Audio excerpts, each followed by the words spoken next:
Okay. Hello po and welcome po ulit sa isa na naman nating live stream. And for today's video, ang gusto ko lang din mag-react doon sa isang part ng the debate ni Attorney Libayan and Fiscal EJ. May nakita akong video na yung isang clip, okay?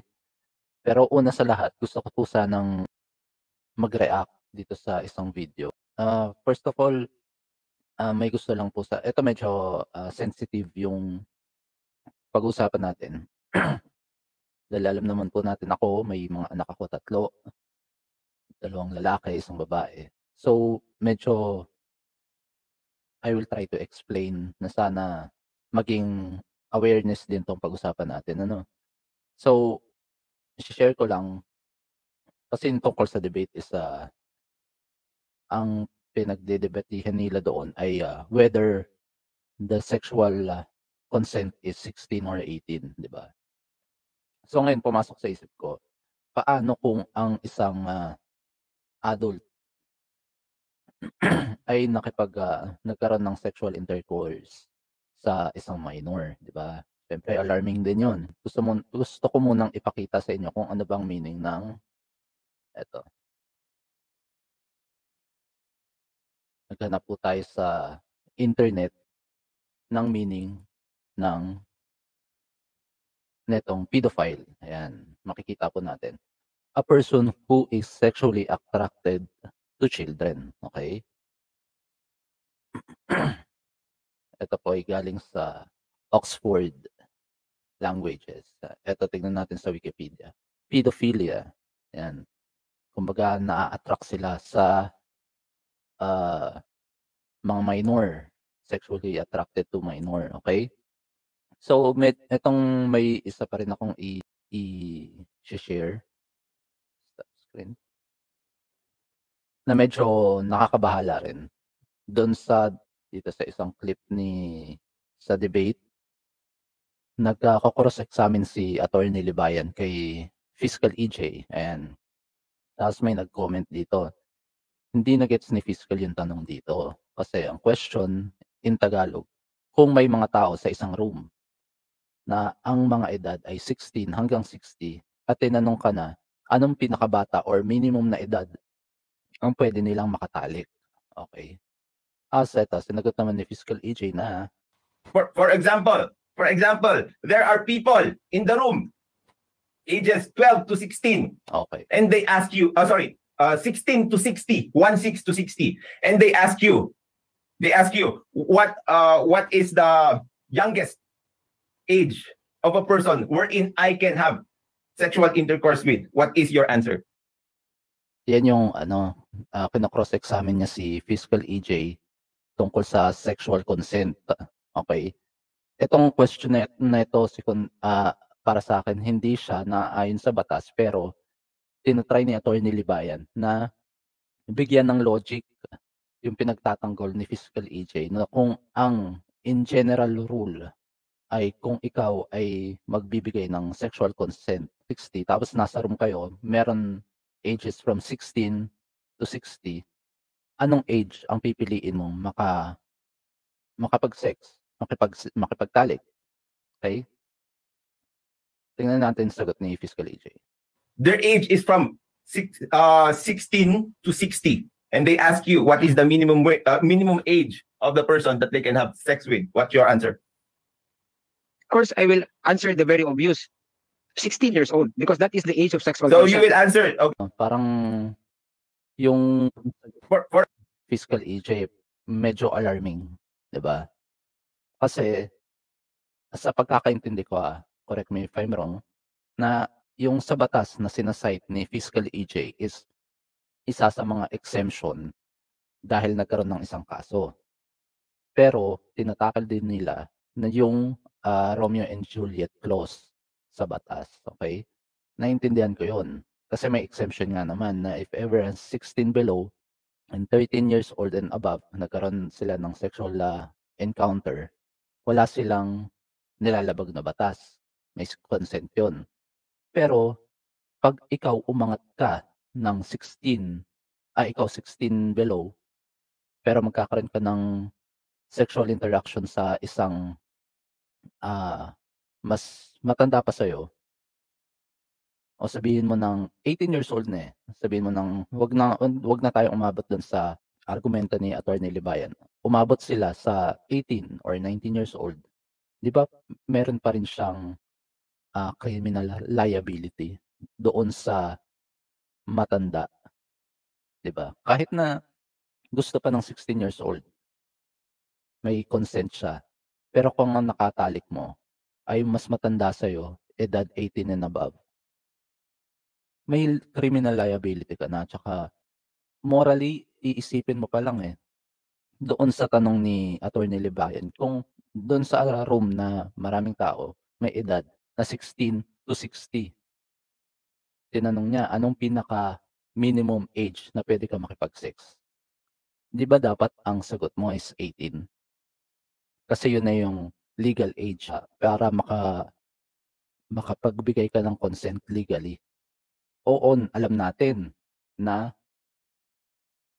yung mga kabataan ngayon, curious sila na makipagtalik sa ibang tao, sa ibang individual, kahit sa kasing edad nila, 'di ba? Yung mga kabataan, 15, yun yung edad ng puberty, Pero yun nga yung ano, dun nasasakop yung Romeo and Juliet clause. Kasi 'di ba ang edad ng puberty is nasa 13 to 16, 'di ba? Pero to decide on their own para makipagtalik sa mas may edad pa sa kanila, puwede pa silang ma-manipulate ng mga matatanda, na puwede pa silang lokohin. Yun nga yung tinatawag nilang grooming ng mga matatanda na ang naa-attract sila sa mas bata, sa mas minor, 'di ba? Na kahit na gusto nung bata is hindi pa rin tama kasi wala pa sila sa tamang edad na pag-iisip. Hindi pa nila naaabot yung edad ng tamang pag-iisip.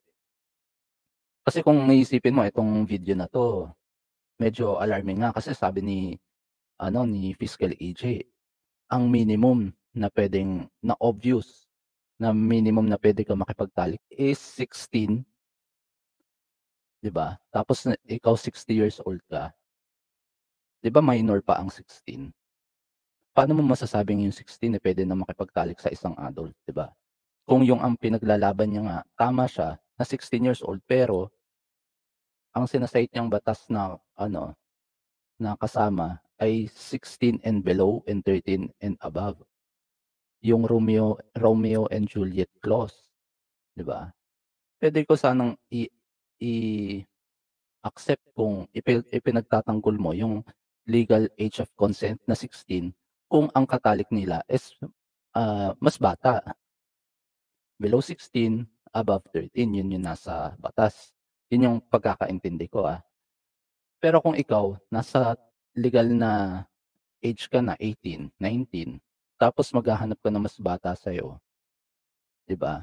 Puwede natin masabi na yung mga bata, madaling mauto 'di ba? Wala pa sila sa tamang pag-iisip. Puwede pa silang loko-lokohin hangga't umabot yung mga bata na makipagtalik sa iba, 'di ba? Kaya yung para sa'kin ang sagot dito ni Fiscal AJ dapat ang sinabi niya 18, 'di ba? Kasi yun nga, narinig ko rin na dito sa debate naman, talagang debatehan nila kung ano yung legal age of consent. Na sa tingin ko tama naman silang parehas. Kaso nga lang si Fiscal EJ nag-remain do'n sa Romeo and Juliet clause na oo, may karapatan ng 16 years old na magbigay ng consent below 16 years old and above 13 kasi exemption siya, Si Attorney Libayan naman is more on general rule, okey? Kaya parehas silang tama, pero nga lang yung pinagtatanggol ni Fiscal EJ is more on exemption. Parang siguro puwede kong mabigyan ng example sa tingin ko, sa opinyon ko, na if ever ikaw makapatay ka ng isang tao, 'di ba sobrang mali na yung pumatay ka ng isang tao. Pero sa isang exemption, 'pag ikaw papatay ka ng isang tao dahil magiging para sa self-defense mo, critical na, ikaw nang mamamatay, kailangan mong self-defense hanggang umabot na makapatay ka, 'di ba? Yun yung isa sa mga exemption. Kaya hindi nagiging masama yung pumatay. Parang gano'n din dito.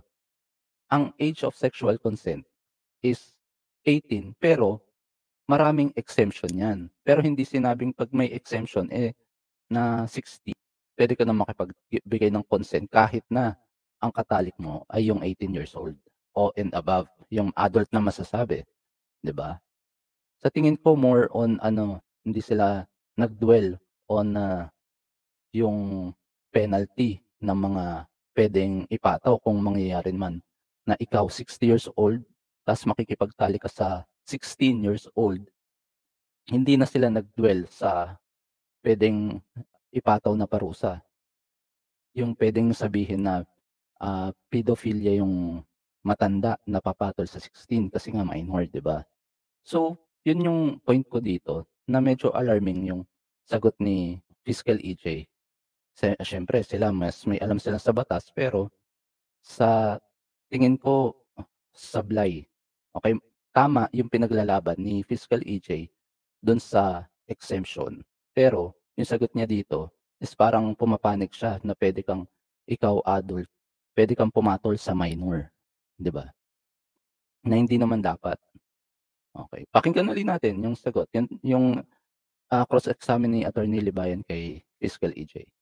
For example, there are people in the room, ages 12 to 16, and they ask you, 16 to 60, 16 to 60, and they ask 'Di ba parang confident pa si Fiscal EJ na sumagot, kasi iniintindi naman niya yung tanong, okey lang. Kailangan confident ka din sa isasagot mo. Kailangan maunawaan mo yung tanong, okey? Okey. what is the youngest age of a person wherein I can have sexual intercourse with? What is your answer? Their age is from 16 to 60, and they ask you what is the minimum age of the Minimum age that you can have sex with. person that they can have sex with. What's your answer? Of course, I will answer the very obvious. 16 years old, because that is the age of sexual So you consent. will answer. 'Di ba? With confidence. Obvious. Na yung 16 years old daw ang puwedeng magbigay na ng sexual consent from an adult. 'Di ba? Medyo yun lang, pag-isipan niyo rin. Kasi nga may yung isang video, magre-react din tayo dun. Sa isang video na very alarming, yung na maipahiwatig sa buong mundo na sa Pilipinas, yung mga bata puwede na silang magbigay ng sexual consent kung ang katalik nila ay adult, 'di ba? Medyo nakakakilabot. Ayan, may isa nga dito, I felt cringe nung narinig ko yun, ayan. Nakakakilabot, 'di ba? Yung may hindi naman tinapik, yung sa interview ni Attorney Libayan na bibigyan din natin ng reaction video with in-interview siya ni Attorney Claire Castro, na parang may napanood nga daw siya na video, tinanong sa Pilipinas kung ano yung minimum sexual age of consent. Karamihan ng tao sinasabi nila 18, 18, 18. Tapos nung nag-interview, sabi niya, yun pa yung hindi pa 16. Sabi niya, alam mo ba ang sexual consent sa Pilipinas ay 12 years old. Kaya kung ang media bibigyan ng atensyon yon na ipapakita sa mga media platform, sa mga social media, ipapakita nila na sa Pilipinas ang minimum ay 12 years old. 'Di ba nakaka-attract yun ng mga pedophiles sa ibang bansa? Dahil iisipin nila na wala silang criminal liability pagka pumunta sila sa Pilipinas at makipagtalik sa mga minor. Masamang message. It is a very wrong message to send sa mga foreigners sa ibang bansa. Kaya para sa akin alarming 'tong itong issue na 'to, na dapat talaga kailangan ma-clear sa batas kung ano ba dapat ang totoong sexual consent para sa minor, di ba? So, yun lang, sana malinawan tayo at magkaroon na ng batas. Yan ang sinasabi nila, kahit yung isang provision sa batas na ma-declare yung the age of sexual consent sa Pilipinas ay 18 and above. Okay? So, yun lamang po. Gusto ko lang din magbigay ng awareness sa lahat ng nanonood sa atin ngayon. And para mapag-isipan din natin kung ano yung tama morally, and wala na tayong pag-iisipan pa kung tama o mali ba yung tinatahak natin being an adult patungkol dito sa issue na to. Okay? So, yun lamang po. Please, paki-follow naman po ako sa Facebook page natin, and paki-subscribe po natin yung YouTube channel ko. And yun, salamat po sa lahat ng sumubaybay ngayon dito sa aking live stream. And hanggang sa susunod na issue. Okay? Maraming salamat po. Hanggang sa susunod, salamat po. Ciao, ciao.